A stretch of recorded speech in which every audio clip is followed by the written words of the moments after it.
não dá. Você não vai falar nada não, garotinho? Eu só obedeço, amigo. Vou fazer o quê? Olha aí, ó, o Vasco e o Fluminense se enfrentam hoje em Brasília. Esse é o segundo clássico do estadual. O primeiro foi Botafogo e Fluminense. Os dois times chegam diferentes para essa partida. A gente vai ver agora. Pelo lado do Vasco, qual é a novidade aí em relação a esse clássico? Cara, na verdade, a novidade está mais fora de campo do que, de fato, dentro Pedrosa? de campo, né? Porque hoje a gente trouxe uma notícia que o Vasco conseguiu um pré-agendamento, aí, uma reunião. Na verdade, os representantes do escritório do Juliano Bertolucci entraram em contato com o Vasco, tentando marcar essa reunião. Por quê? A gente já tinha trazido aqui no programa que o Evangelos Marinakis estava focado na janela do Nottingham Forest, que hoje é o terceiro colocado da Premier League no campeonato inglês. Ou seja, ele estava tentando reforçar o seu time porque ele quer conseguir pelo menos uma vaga na Champions League da temporada que vem. O Vasco tinha até uma expectativa que essa conversa fosse avançar mais em janeiro, quem sabe trazer uma proposta, mas por conta dessa janela isso não aconteceu. E aí, nessa semana, mais precisamente nos últimos dias, o Vasco entrou em contato junto com os empresários do Juliano Bertolucci, que são os representantes, os intermediários do grego Evangelos Marinakis aqui, e esse pré-agendamento foi feito entre o final de fevereiro e o começo de março. Pré-agendamento, Pedrosa, o que é isso? Se não tem um dia marcado, se não tem um horário marcado, é um pré-agendamento. Você separou um período daquele momento ali, entre o final de fevereiro para o começo de março, para você fazer a reunião. Essa reunião, inclusive, tem a chance de acontecer lá em Londres, que é onde o Evangelos Marinakis fica, para que os representantes do Vasco da Gama viajem e tenham o dia. Quando a gente tiver o dia desse agendamento, a gente vai trazer aqui a reunião.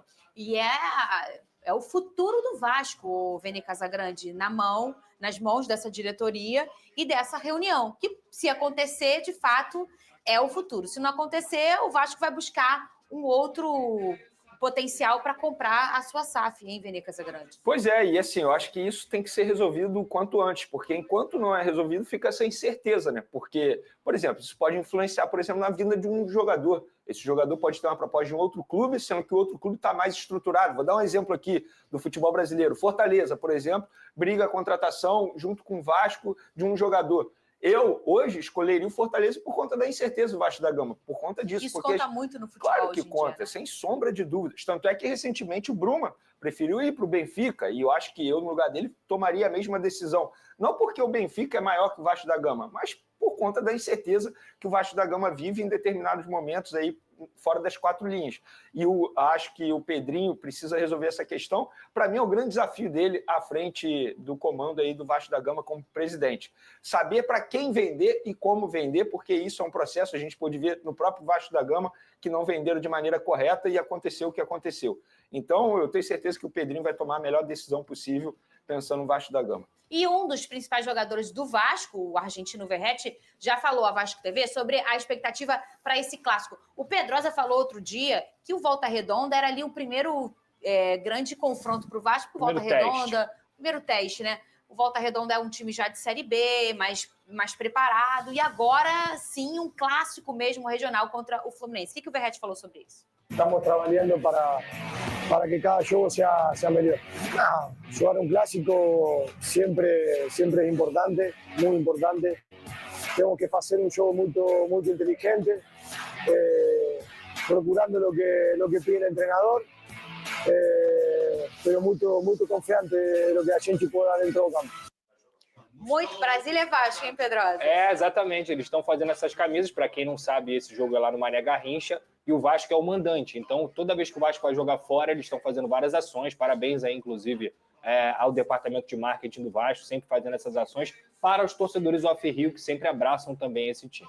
Ô, Vene, pelo lado do Fluminense também, tem o retorno do Lima, não é isso? Sim. E o menino Riquelme, que arrebentou. Eu fiquei olhando ali ele contra o...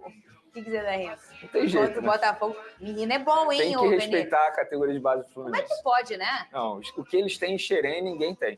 Esquece. Eles revelam muitos bons jogadores.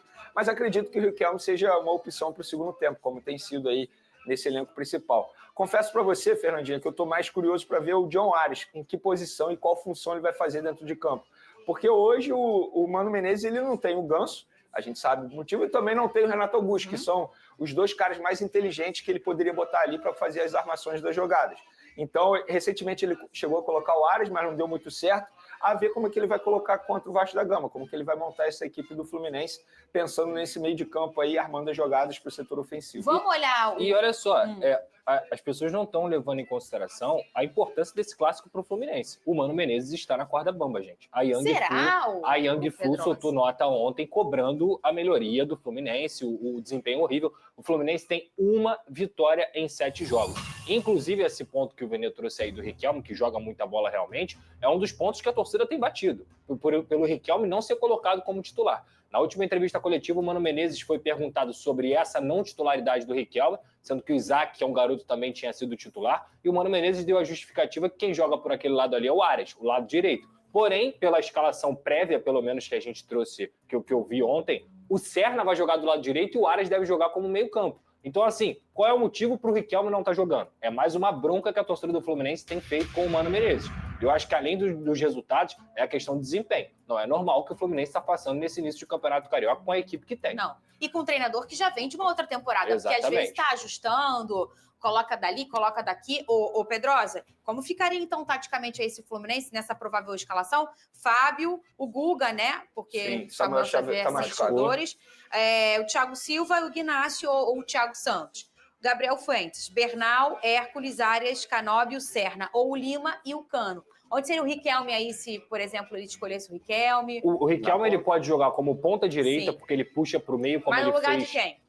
Eu tiraria um dos pontas. Você não pode tirar o Aras, né? O Aras que joga como meio campo, flutuando e tudo mais. Eu colocaria o Riquelme na ponta e eu digo mais, para o Mano Menezes, eu estou dando dica aqui, seria interessante até ele ter uma troca do Riquelme com o Aras dentro do jogo, porque ele faz aquela variação que a gente sempre fala que às vezes você não precisa substituir para você fazer variações táticas dentro de campo. Ele faz uma dobradinha ali com o Aras e com o Riquelme. O Aras é um jogador mais de profundidade, o Riquelme é um jogador que puxa mais para o meio, ou para bater no gol, ou para assistir, como fez contra o Boa Vista e achou o gol do Fluminense. Cara, é um jogador que está pedindo passagem. E com o desempenho que o Fluminense está tendo dentro de campo, por que não colocar o garoto como titular? Eu entendo a cobrança que o Pedrosa mencionou aí da torcida organizada, mas eu, particularmente, acho que seria totalmente errada a demissão do Mano Menezes, por exemplo, se ele não se classificasse para a semifinal do Campeonato Carioca.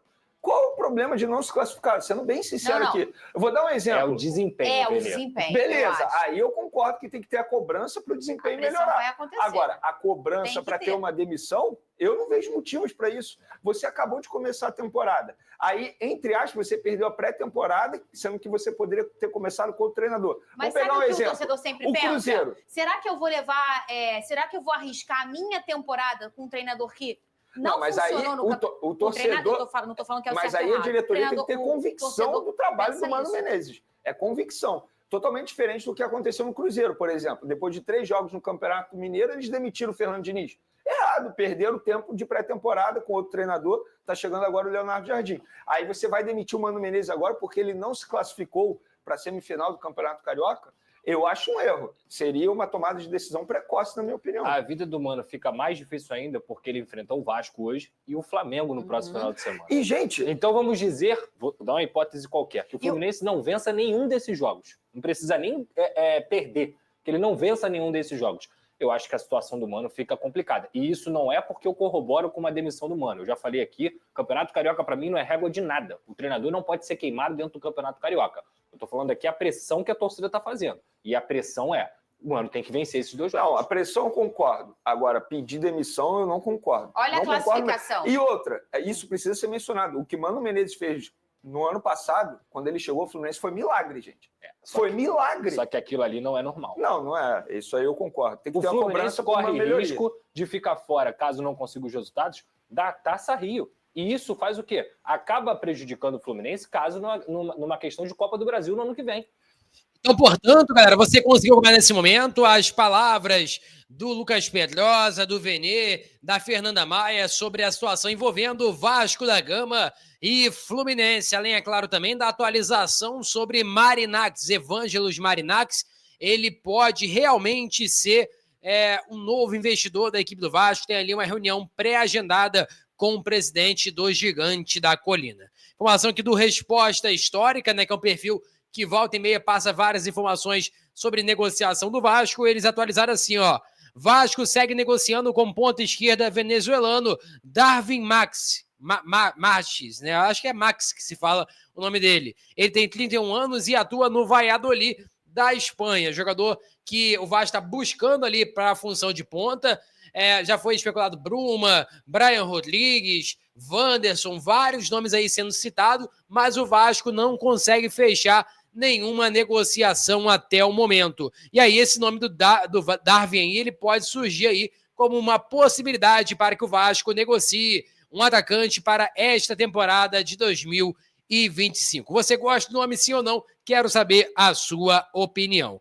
Peço a você que deixe o like, é muito importante para o nosso canal. Acione o sininho de notificação para não perder nenhum conteúdo. Nossa meta é alcançar 50 mil e eu conto muito com a sua ajuda e também com a sua moral. Vou ficando por aqui, valeu, tamo junto e é nóis! Fui!